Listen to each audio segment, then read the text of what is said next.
আমি আবার একটু ভিডিওটা অ্যাড করতে চাই এখানে। আমার এই আশেপাশের পরিবেশটা এত সুন্দর, এই যে নিচে দেখেন সব আম গাছ, আম বাগান। ভাই এটা আম গাছ তো না মনে হচ্ছে, ও সরি আমি একটু মাই মিস্টেক, এটা আম গাছ না, এটা অন্য কোনো একটা গাছ। কি গাছ এটা? লিচু? আমারও তো তাই মনে হচ্ছে লিচু। ওই পাশে আম গাছগুলো, ও এখানে এক সাইডে হচ্ছে আম গাছ আর এক সাইডে হচ্ছে লিচু বাগান। এগুলো লিচু গাছ, এগুলো লিচু গাছ, ঠিক আছে। আসলে আমি এগ্রো টেকনোলজির কোনো স্টুডেন্ট না, সুতরাং এই গাছ সম্পর্কে আমার খুব ভালো আইডিয়া না।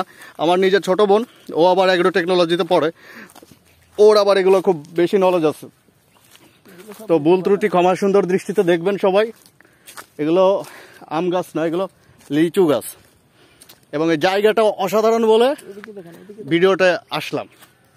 দেখেন এখান থেকে ওই যে পাহাড় নিচে দেখা যাচ্ছে, এটা খাগড়াছড়ি একদম শহরের মাঝামাঝি একটা, শহরের ভিতরের একটা জায়গা। জায়গাটার নাম এই মুহূর্তে বলতে পারতেছি না, তবে আমি কারো কাছ থেকে পারলে শুনে বলতে পারবো। অসাধারণ জায়গাটা।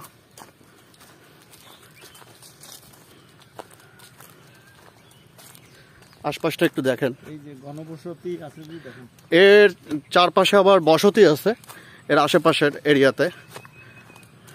আমার ক্যামেরাতে আপনি আশা করি আপনারা দেখতে পারবেন।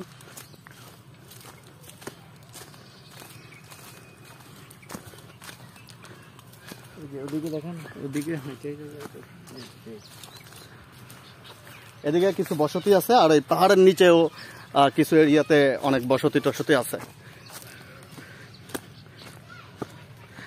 তো যদি কখনো খাগড়াছড়ি শহরে আপনারা ঘুরতে টুরতে আসেন, শহরের ভিতরে এই সমস্ত জায়গা এক্সপ্লোর করতে পারবেন। যদিও এটা পাড়া মহল্লা, কিন্তু এই পাড়া মহল্লার ভিতরে ঘুরলেও মজা লাগবে আপনাদের। সো এটাই বলার ছিল। আপাতত আমি আপনাদের সামনে থেকে বিদায় নিতে চাই। ও তার আগে আমি একটু দেখি কারো কাছে জিজ্ঞেস করতে পারি কিনা এই এলাকাটার নাম কি, তাহলে আপনাদের আমি স্পেসিফিক করে বলে দিতে পারবো। এই বাবু, এই এলাকার নাম কি? উত্তর সবুজবাগ না? ঠিক আছে, ধন্যবাদ। ও এই এরিয়াটার নাম হচ্ছে উত্তর সবুজবাগ। এখানে এই যে নিচে বসতি আছে, নিচে লোকজন থাকে, তো এই এরিয়ার নাম হচ্ছে উত্তর সবুজবাগ।